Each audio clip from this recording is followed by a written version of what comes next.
Hello. Hi. Hi. Oh my How are goodness. you? I'm great. How are you? Good. I just realized that I missed printing a page of my notes, but that's fine. I have notes here and here. Good. You'll help me pick up the slack. How I are hope you so. doing? I'm doing so good. I decided I was going to stick around at work and just do this because I didn't want to have to deal with trying to get home. I hear you. And then, a whole mix up. But I'm great. How are you? Good. I haven't seen or talked to you, I feel like, in so long. I know. I know. It's been wild. We got to It's get our been crew together. Get it together. Yeah. yes, absolutely. So for any of you guys who are coming on, this is Hot Take Tuesday now on a Wednesday, but still calling it Hot Take Tuesday because I'm stubborn. I do what I do. And I'm here with the lovely, talented Samantha Williams. Look out for her. Yes. Oh, so sweet. Mm-hmm. And we're going to be talking about American Fiction, Yes. the 2023 comedy drama starring Jeffrey Wright. Amazing. I'm going to always call her Maxine Shaw. Yes. Okay? Forever. So don't worry if you guys haven't seen it. You can still, chime in, hear us out. There will be spoilers, but it's such a great movie, it doesn't matter. I was going to say, there will be spoilers. There will be spoilers! Yes, absolutely. I have some questions. Okay. First of all, let's start with the first thing. Did you enjoy the movie? Did you like the movie? Okay. Yes, I did like the movie. Okay. I also like the movie. Yeah. And I laughed a lot. I did too. So when I first went to go see it, I didn't know what to expect. I was going solely off the cast. I was like, oh, Issa Rae, Jeffrey Wright, Tracy Ellis, like, of course, Sterling Brown. Of course I'm going to go. But I had no idea what I was going into. Listen, I had no clue.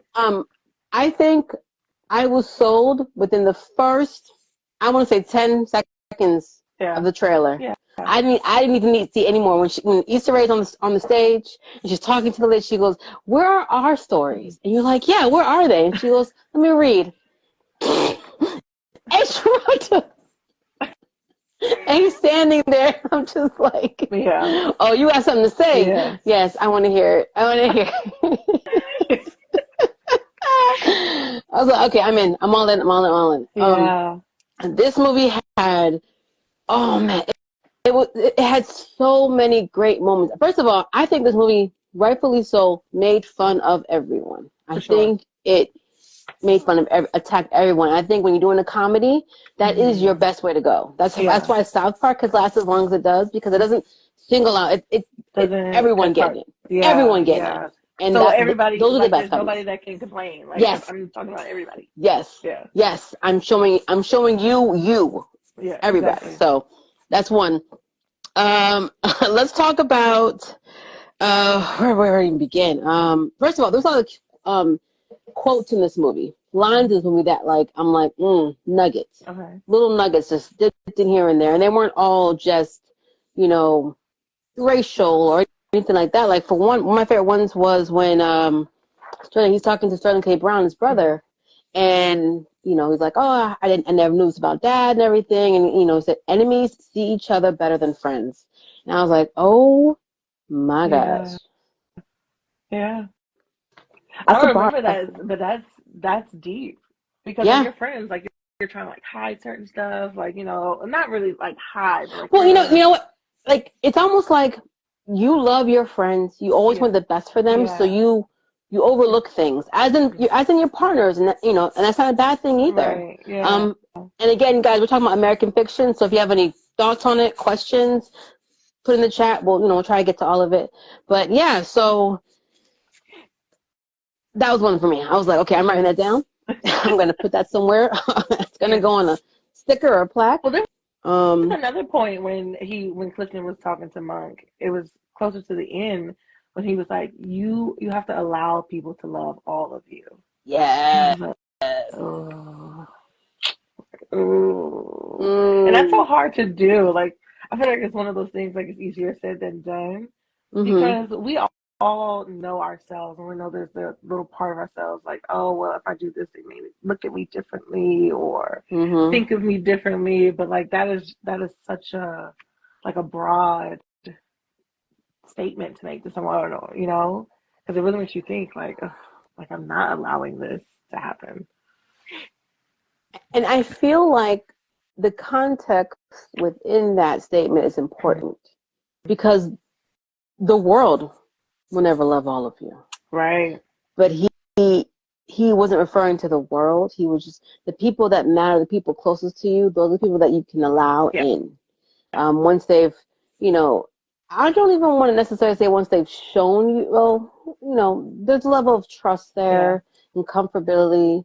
But it's almost like a test where it's like, Mm-hmm. okay, if you're going to be in it with me for the long run, let's see. Yeah, Let me show exactly. you me, and if you don't run, okay, there might be something here. Right, exactly. So I do like that. I do Yeah. like that. Wow. Yeah, let's talk about the relationships Okay. in this movie. Yeah. Oh my gosh. Yeah. I like there were so many broken relationships, and I believe only what was her name? Coraline? Lorraine. Oh, Lorraine. That's the lady who was keeping house. Yeah. Mm-hmm. She the only Sweetest one person. that I was like, oh, Lorraine, Uh, and my dude getting it. Like, and they didn't yeah. waste time. Hmm. Like, there wasn't they've known each other, right? Yeah. But Yeah. they didn't. It wasn't like a 5 year courtship. It was Hmm. like I'm old enough now. I know what I want. I know exactly What I want is what I you. want. I know exactly Yeah. what I want. No I know that legally you bound. are who I want Hmm. exactly, and I know you. Yeah. So, again, more context. I'm not saying that you meet a stranger and y'all get married in 3 months. Right. This is a little different, but yeah, like, Right. and then what pissed me off a little bit about that was not pissed me off, but like, not about that, but someone said about that movie, they were like, oh, she was the mammy character, No. and I think, I'm reading the little thing. Yeah. She only had worth when she got married. I was like, that's what you got from that? No. That's what Oh that's my that's God. what you got from that? They need to rewatch the movie. Rewatch the movie. Oh my god! Yes. To me, Just she felt like the backbone to she that was the family. Yeah. backbone. Like, she was Yeah. like the most solid thing in that family. She was trying to Mhm. keep them together. Her spirit was so pure, and how she welcomed Clifton in the scene Oh. where they were going for the wedding and he was there with his lovers, and she so openly welcomed them with open arms. She was like, Mhm. no, stay. Like, come to the wedding. Like, she is the most beautiful. And though she was there, I feel like little of the movie. I mean, she was throughout the whole thing, but like, she wasn't a main character. I feel like she brought so much. She was so well developed as a character. I love her.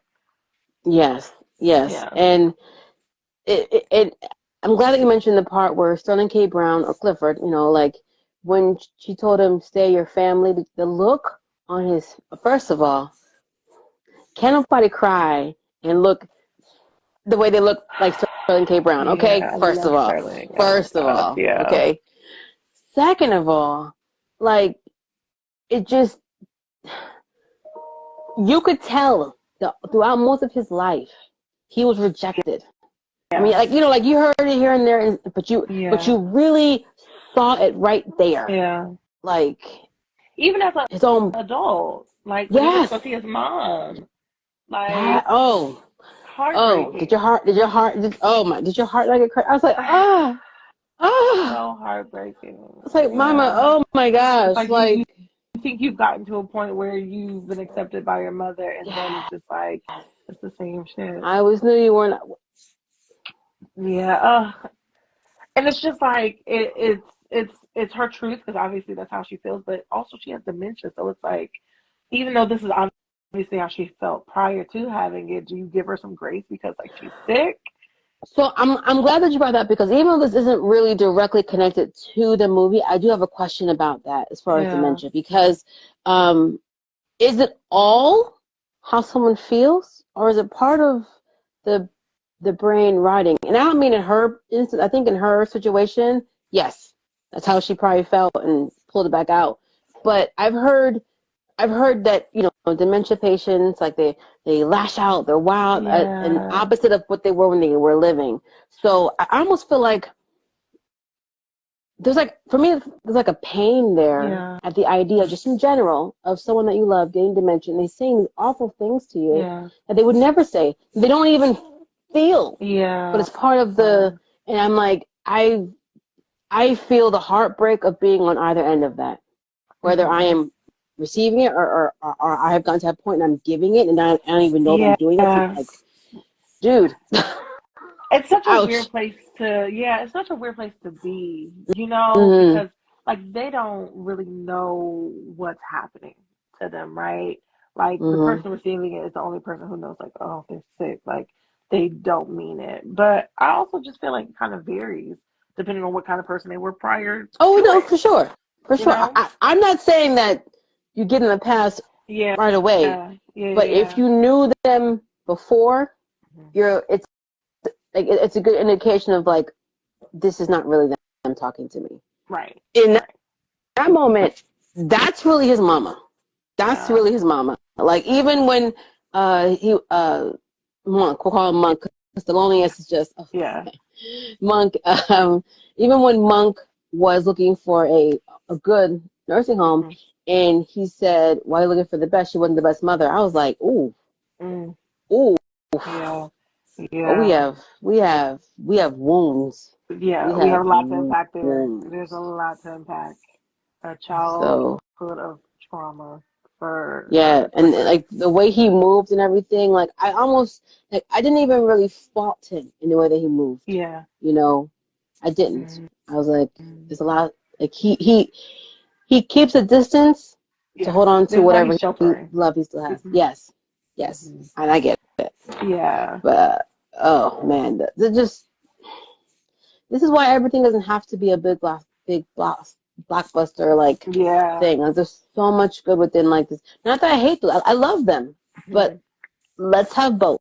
We Right. don't have to have either or. Yeah.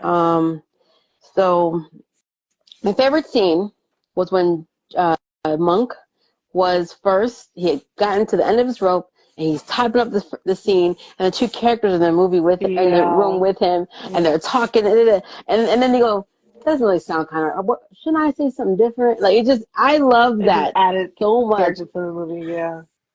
I thought they were going to do at least one or two more of those, but they never did. And I was like, I kind of liked it. Yeah. I It was really nice. liked it. It Yeah. was It nice. was really It was good. And then at the end, when he got shot, and he looks at me and goes, "Joe, what the hell is that?" And he's like, yeah. Yeah. It I was really love good. that. And those actors was really good. The guy who played the dad. I was like, wait, I know him from something. I can't Oh, remember off the top yeah. of my head now, but I was like, I know this guy. Listen, he was the voice of a generation, because he did a lot of voice acting. Mm-hmm. Uh, most One of the ones I remember very vividly is The Cat and Coraline. He was also Oh yeah. Oh wait, is on he also wait, Garfield? no, Gargoyles. Oh, Gargoyles. 90s, the 90s cartoon. He was like the main gargoyle. Like, his voice carries presence. I'm very mad that I'm having a brain freeze. I can't remember his actual name, Yeah. because I do like this actor, and I've seen him in a bunch of things, and every time I'm like, ah, dang Wait, it, I I'm swear, I mad. think he's No. also in my most favorite movie in the entire world right now. Hold on, let me just make sure I don't say this wrong. Is it him? Wait. Is it him? I don't want to say it, and then I'm wrong, and then it's like, girl, no. Okay, And then it is, but I don't think it's you add to the stereotype of we all look alike. Look at you, Samantha. okay. Like I don't want that problem. So I'm just gonna say it's not him. Okay. It's not him. So Oh wait, it is um him. He's He plays in The Princess Frog.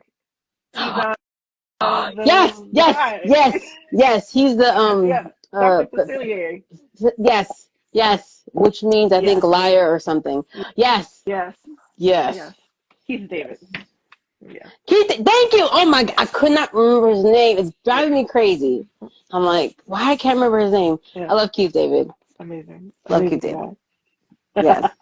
Uh, so in us talking about making fun about we all looking alike, let's talk about some of the subliminal messages here and that they had that I guess they weren't that subliminal, Yeah, you know, but like yeah. when he's watching the TV and is on the background and it's saying Black Stories Month celebrating diversity and all the movies was like like gangs and drugs Yep. and struggling Yeah. single parents. I was like, oh my God. They were really playing that up.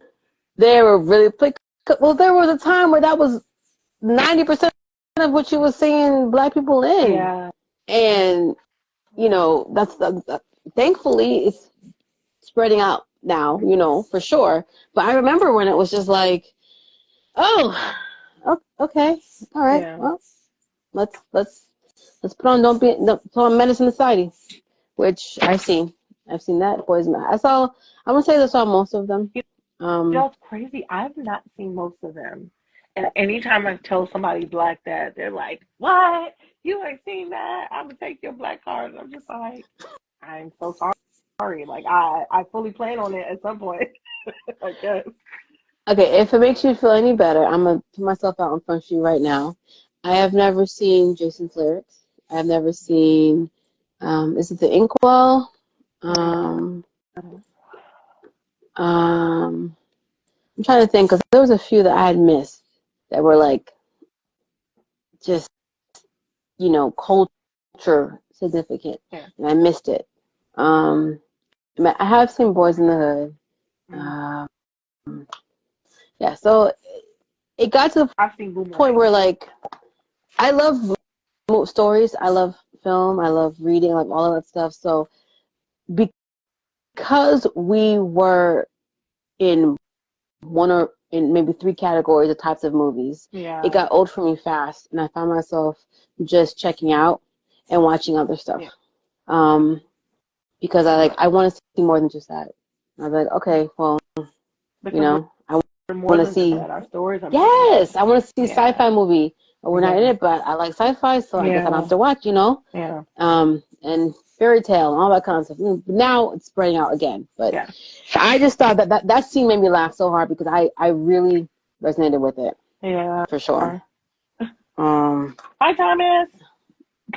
We're talking about American Fiction with Jeffrey Wright. So you have anything to say about it? Pop it in the chat. Now another thing that was said was when the publisher Jeffrey Wright was like, I don't want to sell myself, da da da da da. And Yeah. publishers did this amazing analogy where he pulled out 3 bottles of liquor. Mm-hmm. And he talked about, Yeah. sucks, it's all right, really good but expensive. Right. Most people, they just want to get drunk. They'll go for the cheapest option. Mm-hmm. And he was talking about that in like books. Your books are really good, but people need something that they can digest.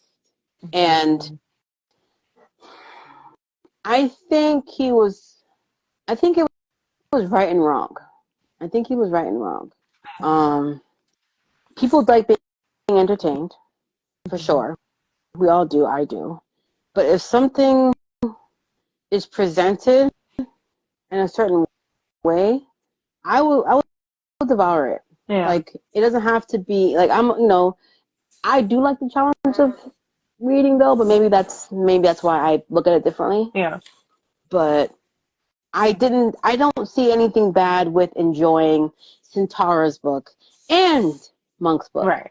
There's room for both, and that's how I see it. I see that way with movies. Mm-hmm.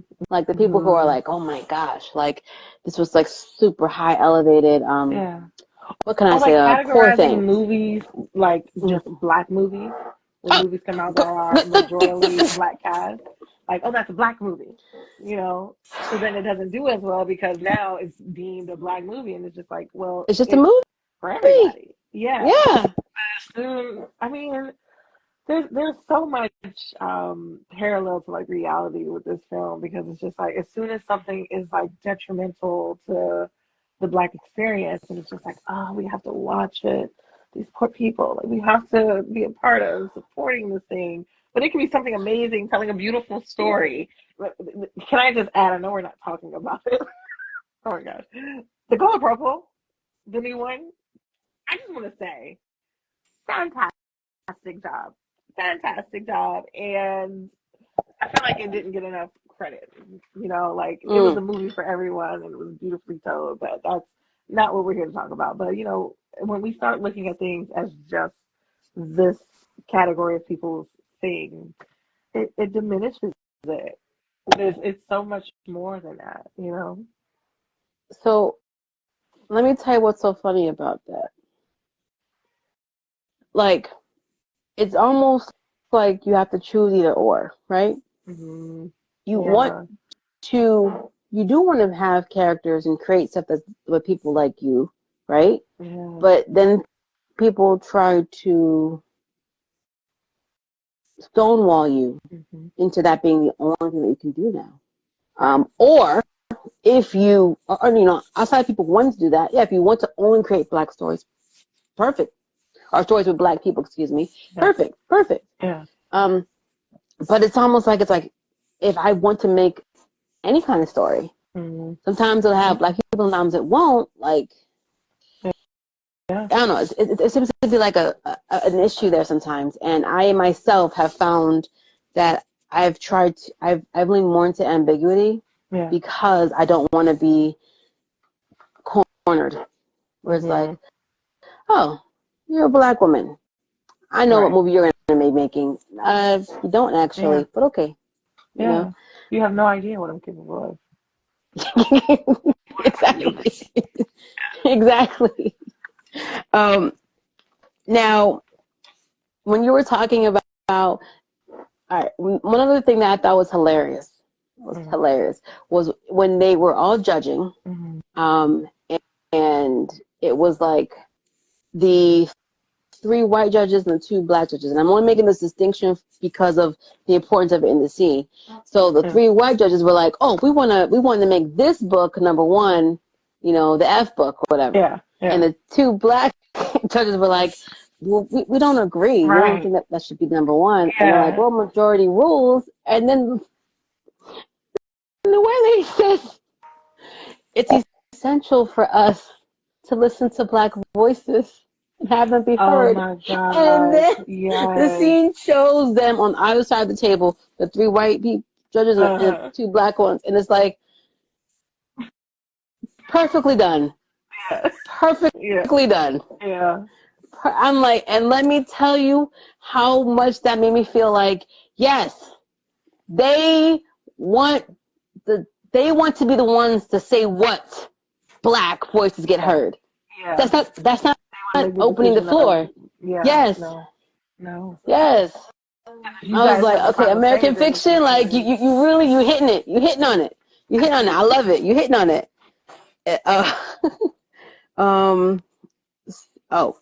And when Monk first introduced himself, when he was first introduced as Stag on the phone, and he's like, "Hey, how you doing?" And she's like, "What? Yeah, like, excuse me? What'd you say?" And he goes, "Oh, I mean, what up? Da da da da da." And she goes, "Oh, okay. Just making sure I had the right person." I'm like, "What?" It's just like furthermore pushing that narrative of that stereotype. It's just like, you tell me that this well-spoken man couldn't have written this book, like he had to be a thug just to have written this book. It was so crazy.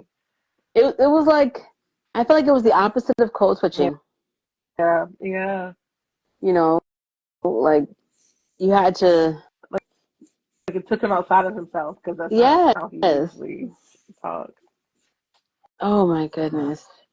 And they picked the perfect character for this because he is a black man, but he hasn't had the stereotypical over overdose, media version of what, Yeah. black living is. Mm-hmm. So, they come from money and this and that. They've gone to school and everything, which that's another thing in itself that annoys me, because it's like, why is that not also the black experience? Mm-hmm. Why is that Right. not, like, why is it, and I remember being younger, and this isn't, to knock down on any of the kids. We were young with Yeah. kids. We don't, but I remember, uh, moving to certain areas and or being in certain circles, and people was like, like telling me that, like, like I, the way I talk doesn't flow, Mm-hmm. and I'm just like, is Mm-hmm. English not an everybody thing, or Right. It's like, why do I have what? to speak a certain way because of like me being black? Like that, it just doesn't make any sense. Like, what do you And mean? then, yeah, and are you saying that this way of speaking is It's the smarter than this way of only, yep. speaking? And that Because is the only way to speak as black people. I Like, mean, so if I speak well, then that makes me less black, or like me thinking I'm better than the next person. It's all of these narratives that like hmm sometimes we actually further push, right? yeah, Because yeah, like in school, kids get picked on because they talk differently or because they were raised differently. So it's just giving, those kind of people more like room to say, hey, well, this is what actually happens, right? yeah. Like, isn't this the truth? And it's And so to and, unfortunate. and to be fair, it works in the reverse. Yeah, Just because you don't talk the way doesn't mean that you're stupid. right. Exactly. Exactly. It does not mean that at No, all. no. And it's just I mean, because of the listen, way somebody speaks, people like to think like, oh, they must not know. And sometimes they're the smartest people in the room. yeah, yeah. They Like, assess things differently. They say things differently, and that doesn't mean anything. I mean, look at some of these like rap lyrics. yeah. How next level they're thinking, and in the Mm-hmm. you know, and in the interview, you're like, oh, okay, cool.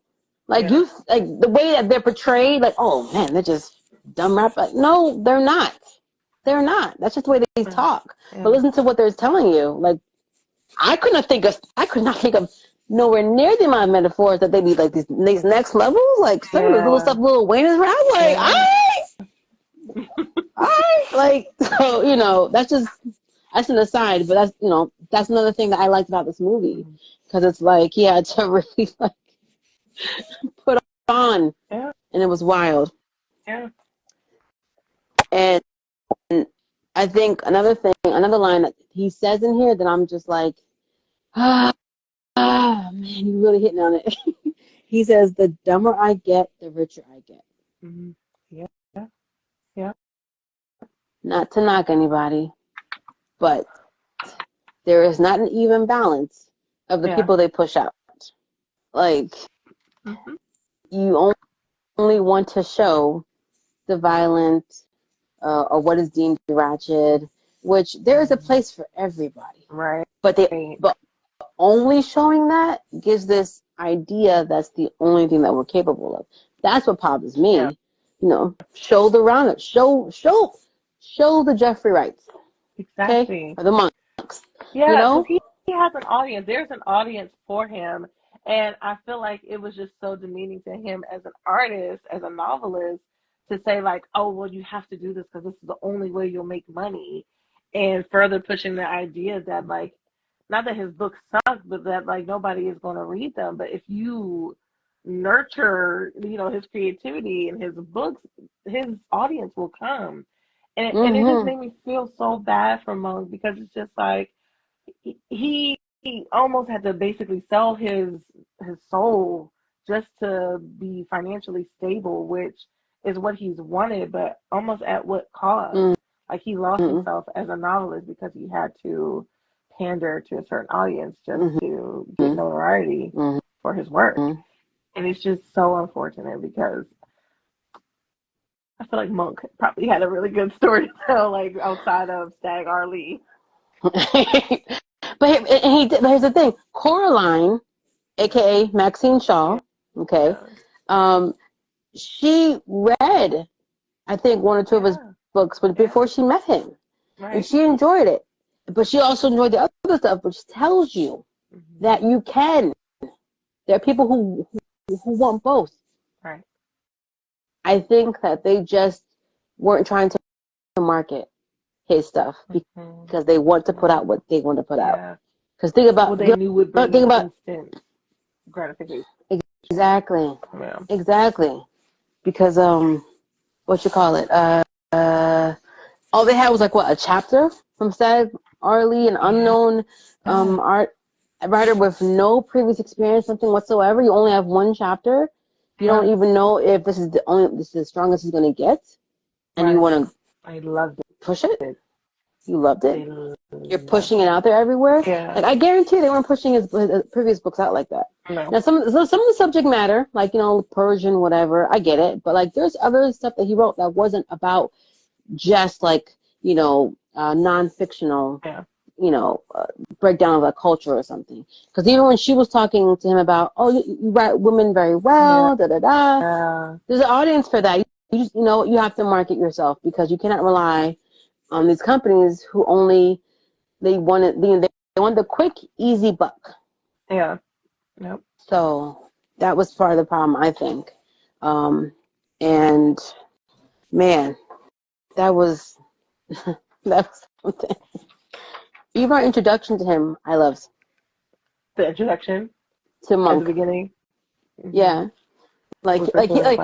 he's a pretentious intellectual know-it-all, but you still love him. And you still side with him with certain things. You're like, I get what you mean, Dad. I get it. Yeah, I get it. Yeah, maybe not in the beginning when but you get what he yes. Like in the beginning when he I forget what the name of the title of the book was or whatever. Yeah. But he wrote on the board something, the N word, full force ER, right? And would she have green hair? I really liked her hair color. I think it was green or blue. When the student who's like, that word makes me uncomfortable, and he's like, with all due respect. Right. I got over it. I wrote it. You'll be fine. I wrote it. I chose this book. Right. We're talking about this. This is a safe space. I'm not going to use this against you. Exactly. I'm uncomfortable. And a part of me kind of felt how he felt when he was in the meeting. He's like, why do these kids get so soft? And I was like, okay, I don't want to say they're not soft, but I'm like, in this context, they're more offended for him than him. Like that I find wild. Yeah, you can't be offended for me. Like what? No, doesn't make any sense at all. Oh, you'll live. So yeah, so I just that tickled me. I was like, man, and I have no idea what he told her, but it made her leave the room crying. And I was like, dang, what did he say? And I want to know what he said. Okay. I want to know what he said. Like a what is it called? An editor's or something version, so that way we can. Yeah, director's cut. Director's cut. It's gotta be director's cut. Yeah, it's gotta be director's cut. What was your favorite scene, if you had one?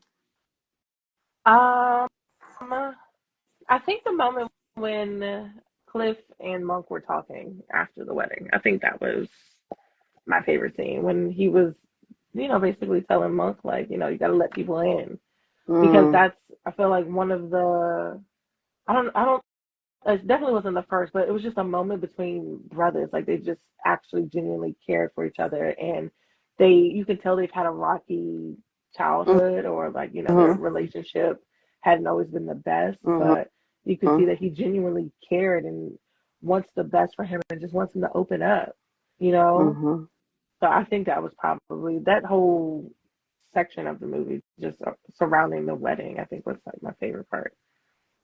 Yeah, no, that was good. Yeah. They had some really good moments between them. Like when he was taking a little drink and he's like, it's 9 o'clock in the morning. He goes, I'm not flying the plane. I'm just going on it. Yeah. And One of the other ones I thought was funny between them was when he's on the phone and Cliff's back at his house Yeah.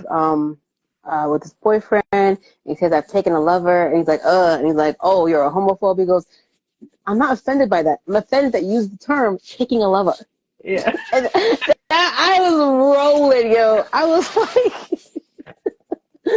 yeah, I agree with Monk because it's such a dramatic. Yeah. It's like an old timey term. Like, yes, taking a lover. I've taken a lover. Okay. Like you have a lover. Okay, great. It's so funny for me. Yeah. So what I do want to ask, right, is I know we didn't read Sintara's book. We just had a little insert of it. Yeah. But based off what we have was Sintara's book and Stag R. Lee or whatever. She felt there was a difference between her book and his book. Yeah.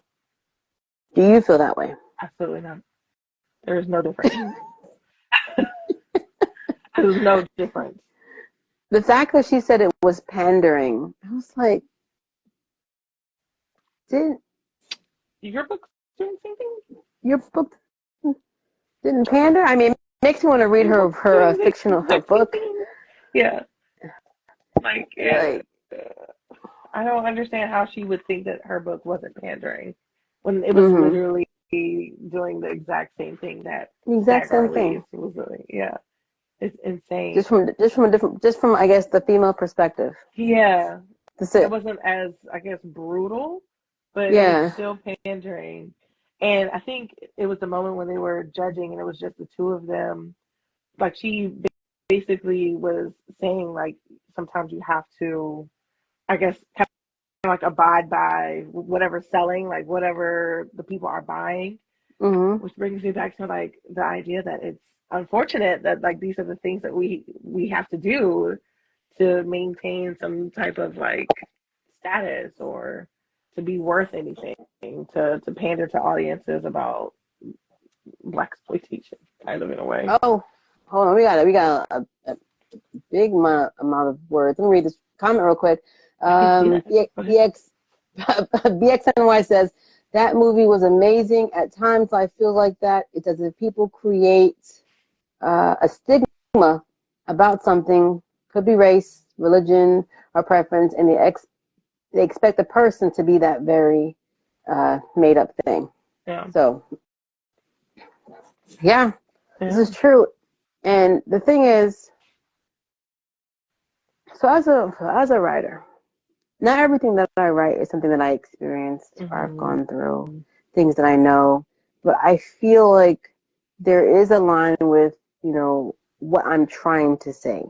If I'm going to be pulling out a story, such as Stag Arlie or Sharonda, what is my purpose for this? What am I trying to say if this is not based on my life or someone that I know personally? What message am I trying to get?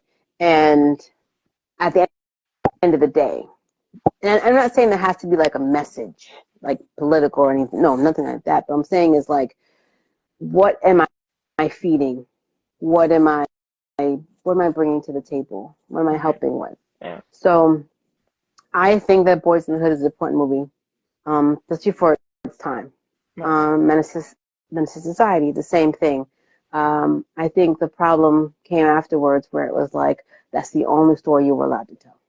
That's where I'm like, don't put anybody in a box. And I mean this across the board. Because if you look at some of these old-timey movies, like it's comical to see how like how the woman would get like it's hysterical, like, oh my god, oh look, and then the guy has to come over and shake them and be like, get it together. And I'm like, I'm not saying that doesn't happen, but every movie, every type of person's that way. Let me guess what's gonna happen. Yes. So, it just, I love it when a movie or a book subverts your expectations because it really shows how conditioned you've been, that you expect something to happen, and then when it doesn't, you're like, oh, well, hold on. Well, wait a minute. So, yeah, see this coming. Yeah. Big fan of that. Big fan of that. So, yeah, I do feel the same way, and I don't knock books like Centauras or Stag Arleys because I've read them myself, but I also like books, Jeffrey Wright, things like that. Like, I mean, whatever his character. Books his character would have written. Like, I like feeding both. Yeah. Just like with movies. Sometimes, you want to watch something that makes you think. And sometimes you just want to see a dude blow stuff up. Yeah. Beekeeper. Exactly. Exactly. So it all depends. What's the thing? I forget what I was going. Oh, Omar says, I love us in horror and sci-fi. It's such a breath of fresh air to see us in different lights. Yes. Hi, Omar. Yes, Exactly. Yeah. Omar. Yes, I agree with you, dog. Like, and I love that Jordan Peele is doing that.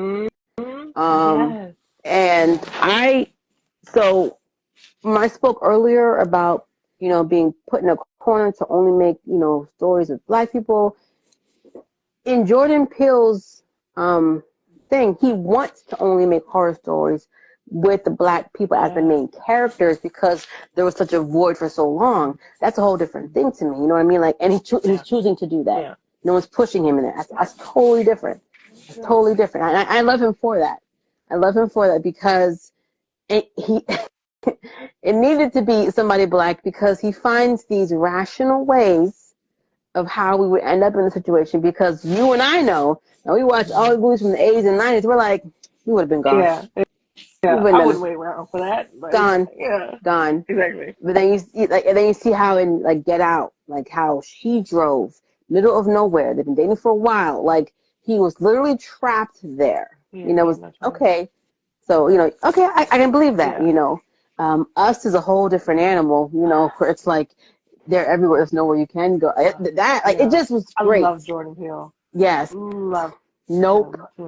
Oh my God. Like it just the way he's doing it is just so smart. It's so smart because I mean, he's like again, taking back that narrative, because like they used to always kill us first in horror film, and he's like, no, we're gonna stand this thing through, like really figure this out. And like you said, he's putting us in situations where it would make sense. Yeah. Like we're not. Yeah. Because like he can't do a Friday the 13th type movie. No, just leave the camp. Why are we here? No one. Why are we here? Yeah. Do we even go camping? I'm joking. People go camping. So, as we prepare to wrap this conversation up on American fiction, normally I put out a poll and then I'll ask you, but I did not put a poll for this because my question involves the alternate endings. And I thought that, it was just too specific to put as a poll, but I'll say it here. So there were 3 alternate endings with the whole, how the movie wraps up. Which, again, the way they did is ingenious. And I love Adam something, the producer guy, like the actor, like he's funny. He's the same guy in everything, but it's fine. Yeah, he's the same guy in everything, but like Ryan Reynolds, I can roll with it. I love it. So the first ending was the ambiguous one, where it cuts to black. You don't know what happens. Right. The second one was when he runs out and he goes to Coraline's house to try to make up the romantic ending. Yeah. And then the third ending was the tragic ending, like with the doves and the orchestra playing. The theatrics. The theatrics. So I know that the producer made his choice. Yeah. But which of the 3 endings would be your favorite? Of the 3? I don't know. Of the 3, I would say none. Honestly, I mean, I want to see Monk go and accept his award as Monk and explain why he did what he did, and like really explain it to them and show them, why they shouldn't do things that they are clearly doing them. I don't like the romantic ending because the movie wasn't about that to me. Like I didn't take away much from Coraline and Monk's relationship. You know, it's just a part of the story. And I absolutely dislike the third one. I just feel like our stories shouldn't always have to end that way or even involve that, you know, like, because then it's just like, oh, here, you know, here's another one, you know. And it makes me think about, so as I was like rereading some of the reviews and stuff before I got on here today, one of the articles was saying how blackness is commodified for the masses. And like that ending is literally just that, like just exploiting the black experience and like how capitalism is like profiting off of, you know, those type of stories and endings. I hated that version. I think Monk did too. Yeah. Yeah, I mean, overall, like, I know that it was a part of the satire of the film, but I was just like, oh, that's stupid. And plus, I was confused because it caught me off guard. I was like, wait, what's happening here? Like, we're watching a movie about a movie, so it, like, threw me for a loop, too. Yeah. So I would have picked the first one, Yeah. Ambiguous. Okay. I don't mind an ambiguous ending as long as you have done the homework throughout the rest of the film for me. Because there are some ambiguous endings that just piss you off. Like, what? But for this, it's like kind of like, okay, you kind of know how he's feeling. You know what the purpose is for. You know where this is going. So him standing up there, you know he's gonna own up to it. Now whether there's a, you know, fall from that, you don't know, but kind of leaves it open. So I prefer the ambiguous out of the three choices that we were given. And I even like the last scene where it's like he, you know, gets the okay for that final awful choice. He gets in the car with his brother. Yeah. And he looks and he sees a black person dressed up in slavery gear, and he's like, and it's like it's almost felt like, you know, keep on keeping on, do what you gotta do. That's how it felt. That's how it felt. That's how it felt. Yeah, it was definitely, it ain't like easy. do what you gotta do kind of thing. Yeah. It just this movie, like, I would say this should be mandatory watching. You know, I think it has a lot to say about everything. You can take a lot away from watching this movie, for sure. Yeah. So, and when I say mandatory watching, I'm not necessarily talking about in schools. I mean, I'm not trying to climb that hill right now. I mean, like, for the people that look at you and say, "What, you've never seen such and such?" Yeah. This needs to go into that now. No, you need to see this movie. Do that. You need to see this movie. So, I can agree with that. Yeah. Monk was a butthole to Caroline at the end, though, I'll tell you that much. Do you think she came back? Do you think they made up? No. Yeah. Because it was so left field. Because she's probably like confused, like, why are you? What happened? And if she's a woman who has standards and boundaries, she is not coming back. Yeah, he basically like insulted her intelligence for enjoying a book that this dude wrote. Yeah. And I feel like that brings us back kind of full circle to what his brother was saying, right? Like, let people love all of you, because obviously Monk is who you are, but Stag Ali, you created this whole came from somewhere, came from something story, so it's a part of you. So like, let her love all of you, all of those parts. Let her love the books that make you think, and then the ones for entertainment, like, you know. Yeah.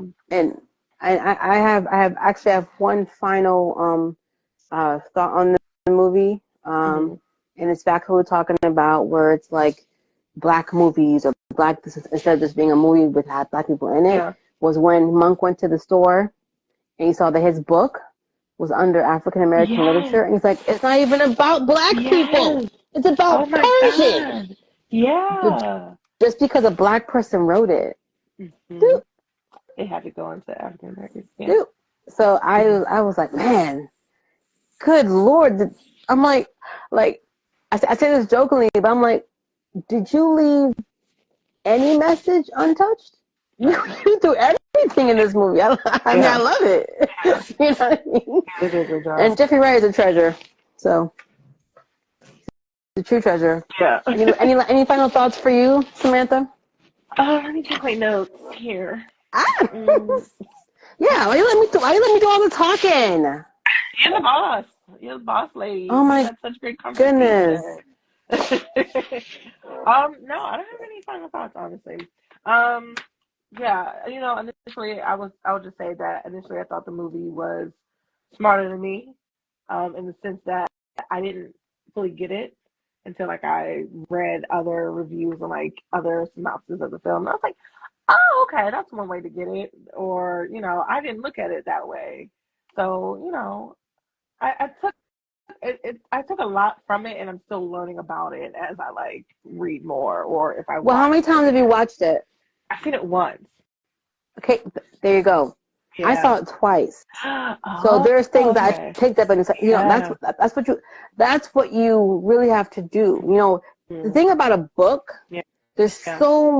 there's so much words, so much time for you to take it in and get it Mm, all. In a movie, mm, it's like they're trying to shove thousands of words yeah. on screen, Yeah. boop, and flashes. So you got to catch it. You got to catch it. Like the second time I watched it, I realized that Sterling K. Brown had pulled a Color Purple reference out.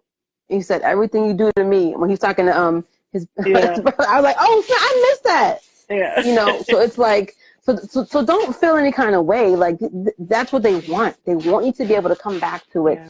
get new things, and see more things, and listen. And reading other reviews is a good way for people to like, oh, you know what? Now that you mention it, I do kind of see that connection. It's not a bad thing. That's a good thing. That's why Yeah. they put these things out there. So don't feel any kind of way. Yeah. Don't feel any kind of way. Because I know what you mean. I was like, I was putting together Hot Take Tuesday that I dropped yesterday. Sometimes it's hard to find, like when it's a comedy already, it's Yeah. kind of hard to kind of pull something from that. And I'm just like, this movie is so smart. I can't So pull anything smart. from it. The movie is so smart. Like, I if can't I could pull anything describe it from in it. one word, this movie is smart. Smart movie. Oh goodness. Okay. uh, wait. Then I see you at the launch of the Naked Angel. Okay. All right. I'm being thankfully reminded that the reason why Hot Take Tuesdays, the conversations now are going to be on Wednesdays is because Tuesday nights I am now a co-creative director over Naked Angels Tuesdays at 9, which is a food reading workshop Oh. series, despite what the name is. Writers, actors, musicians, The poets, comedians, they conversation come out, starter. yeah, Yes. and people perform, it's a wonderful creative community. So if you are in South Florida or near, Miami, Broward, whatever, Yeah. come through and, check us out, Nigga Angels, Miami. Yeah, look that up. So. Hey. Samantha, what about you? Where can we find you? What's going on with you? Um, you can find me at actor Samantha Williams on Instagram and all social media platforms. I'm Mm. actually going to be in a show here in DC in June. I'm going to be at the Capitol Fringe Festival. Oh, Woo woo! Going to be in a oh, okay. show. Getting Yes. back to my theater roots. So yeah, you can catch me at the Capitol Fringe in DC In June. in June. Okay. I'm gonna see. I'm gonna see what I can do. I would love Yeah, to go to yeah. DC. I've never been, and check you out. Okay, we'll see. Cross my fingers. Absolutely. All right, thank you again. Yes, of course. And we, as you know, we'll do this Yeah. again. You can't hide from me, girl. Oh, You can't. we'll be in You touch. can't. All right. All right. Bye. Thank you Bye. guys for tuning in. I appreciate you. See you guys next